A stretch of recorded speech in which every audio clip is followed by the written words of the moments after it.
Ownership के ऊपर मैं धीरे धीरे आऊंगा सर जी। आप तो बताइए, आप हाथ कैसे लगा सकते हो in the light of the 89 में वक्त प्रॉपर्टी डिक्लेयर क्यों हो गई, जो कि वो प्रोटेक्टेड प्रॉपर्टी थी? तो कुछ भी सरकारी दफ्तर को कह देंगे कि वक्त प्रॉपर्टी तो हो जाएगा। मेरा सीधा सा क्वेश्चन है, ब्लंट। भाई साहब, आप तो ताजमहल भी ले लो यार, लाल किला भी ले लो, कौन मना कर रहा है? यार प्यार से क्वेश्चन समझ में नहीं आते आप लोगों को। सिर्फ नोटिफिकेशन होगा, फलाना होगा, पूरे भारत का वक्त प्रॉपर्टी डिक्लेयर कर दो दें, तो क्या नोटिफिकेशन का आपके वैलिड हो जाएगा? जो पार्टीज ने कि ये वक्त की प्रॉपर्टी है और उन्हें ऑर्डर कर दिया। आप पार्टी नहीं थे? नहीं, पार्टी थी। उन्होंने कहा कि आप इन्पोर्टर हैं, आप खाली करिए। जबकि 1904 में प्रिलिमिनरी नोटिफिकेशन हुआ, फिर फाइनल नोटिफिकेशन हुआ। अग्रवाल साहब, what have you to say about these notifications? As regards this, firstly, Manoj will have the relief clause. Their relief clause is firstly they seeking quashment of order dated 19/7/23. दूसरा relief they have sought is to declare the property. If third relief is seen, whether the property has been notified to be a waqf property in terms of section 5(1). ये इनका कहना है ancient monuments में already notified है जी। इसका क्या answer है? इसका आंसर हमने जो रिप्लाई में लिया है वो ये है कि under the act, this ancient monuments act, property can only be safeguarded by the concerned department of central government. The ownership of the property remains with the concerned authority. ठीक है ना, तो आप तो कुछ नहीं कर सकते, आप हाथ क्यों लगा सकते ना? हाथ मत लगाना बस। ये तो कुछ भी नहीं कर सकते, ये स्ट्रेंजर हैं, ये कहते हैं कि हम इनका इन्पोर्टमेंट है। व्हाट राइट ही है? चलो अभी तो आपको मैंने पूरा सुना ही नहीं सर, वो तो मैंने उस पर रोक लिया था। आप कैसे हाथ लगा सकते हो ये बता दो मेरे को अग्रवाल साहब। Yes, lordships. I followed as regards ownership because forget about ownership। Ownership के ऊपर मैं धीरे धीरे आऊंगा सर जी। आप तो बताइए, आप हाथ कैसे लगा सकते हो in the light of the notifications issued under the ancient monuments and archaeological sites act? I reply at para 7 and 8 में भी see. What I have tried to demonstrate is that it's under the act, it can only be safeguarded by the. कोई बात नहीं, safeguarded मान दिया मैंने। आप कैसे लगा सकते हो उसको ये बताओ यार। ये एक्ट नहीं है, इसका पुराना एक्ट है 1904 का। कॉपी आया है आपको लाइब्रेरी से मिलेगा 1904 ये 58 फिर रिवील हो गया था 58। सर आप ओनरशिप पे क्यों जा रहे हो? पहले मेरे आंसर नहीं देना, नहीं देना मत दीजिए, आगे बढ़ेंगे अपन।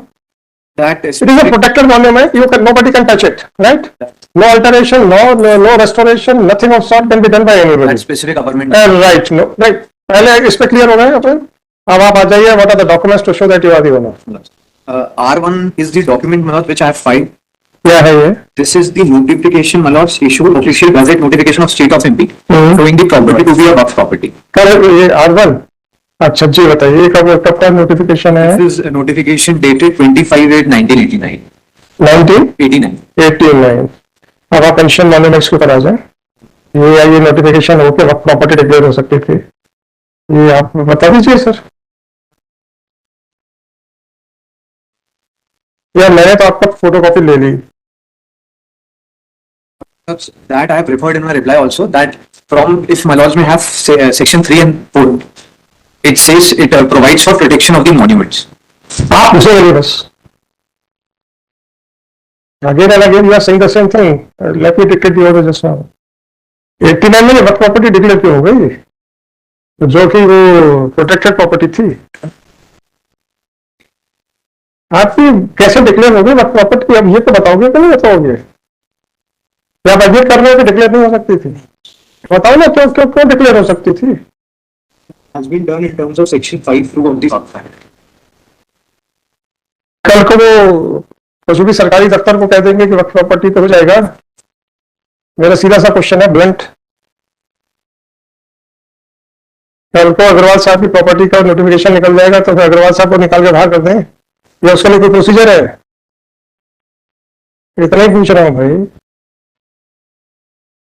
प्रोटेक्टेड मॉन्यूमेंट है, कैसे डिक्लेयर हो गया 89 में? Section 5(c) in terms of 5 of the Waqf Act.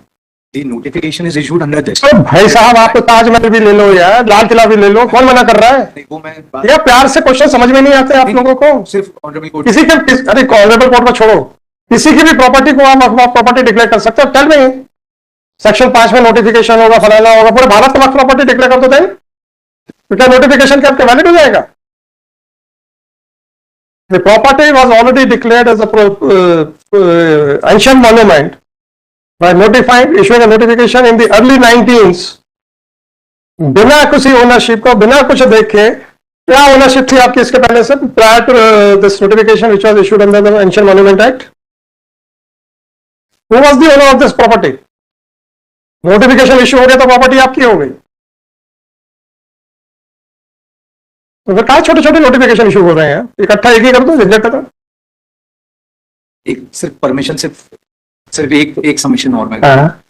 It may be rejected sir, वो रिजेक्ट ही करेगा हम लोग। सिर्फ इसमें इतना था कि क्योंकि आई फॉलो डीलरशिप्स की ओनरशिप का डॉक्यूमेंट प्लान में भी वो चीज नहीं है। whether the properties are waqf property or not, that question has been decided, and it is to be decided by the after perusal of after reducing evidences and all.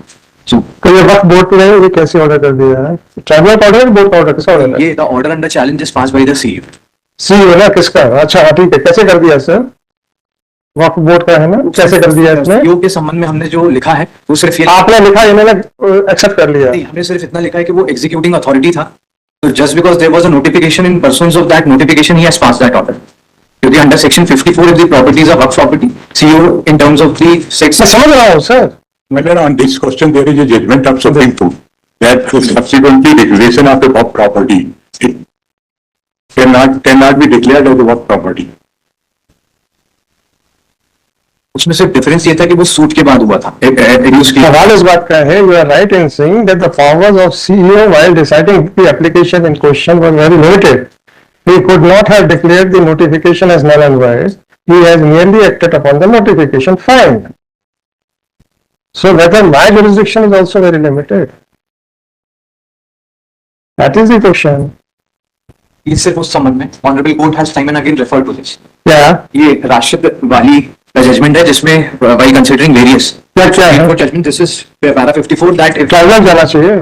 सिर्फ उस संबंध। मैंने भी तो पूछा था कि बोर्ड का कि ट्राइब्यूनल का है, तो इसे किसी जजमेंट की लाइट में तो क्या होगा? अरे यार तुम तो नेशनल प्रॉपर्टी घसीटे जाओ तो कहोगे साहब वो आर्कियोलॉजिकल डिपार्टमेंट, आर्कियोलॉजिकल डिपार्टमेंट को क्या फर्क पड़ रहा है सर? आप तो ताजमहल भी ले जाओ।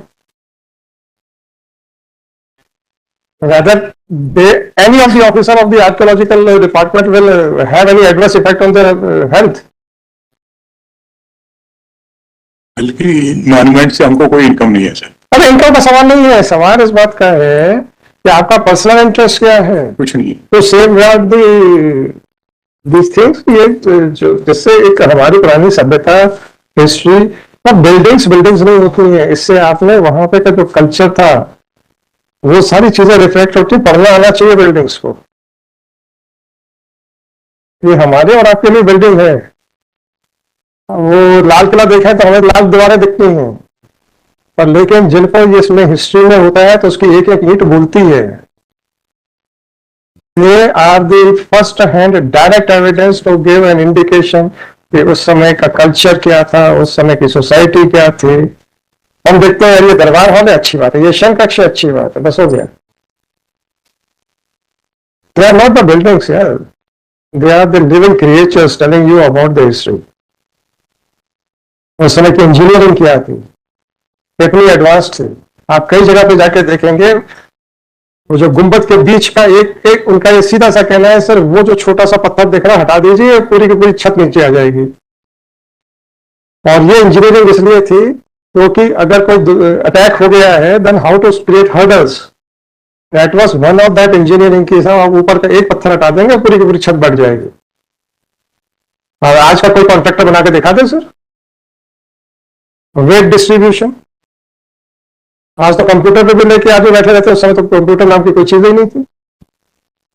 आपने वो देखे हैं पहले जहां पे ये चीजें हैं, जहां एंट्रेंस गेट के ऊपर वो गुंबद बने हुए हैं, बड़े से हॉल बने हुए हैं, उन पे गुंबद है। और उसका जो इंजीनियरिंग ये है कि जो सेंटर का टॉप का सेंटर का जो पत्थर है अगर आप हटा देंगे तो पूरा पूरा कोलैप्स कर जाएगा। देखा है आपने? नहीं देखा सर। ये बिल्डिंग्स नहीं, ये बोलती हैं इंजीनियरिंग के बारे में, बोलती है नॉलेज के बारे में। अशोक मनकोटिया के केस में सुप्रीम कोर्ट ने कहा, हालांकि वो रिलीवेंट नहीं था इसलिए मैंने लेके नहीं आया, उसमें ये कहा है कि these monuments should be protected at any cost. Apart from that, sir, see, पढ़ने तो जाए, इंजीनियरिंग के ऐसे ऐसे नमूने एग्जाम्पल्स है, नमूना सब कई सेंस में भी होता है, मतलब वो बहुत ही नमूना आदमी है, वो भी छोड़िए, ऐसे ऐसे एग्जाम्पल्स हैं सर।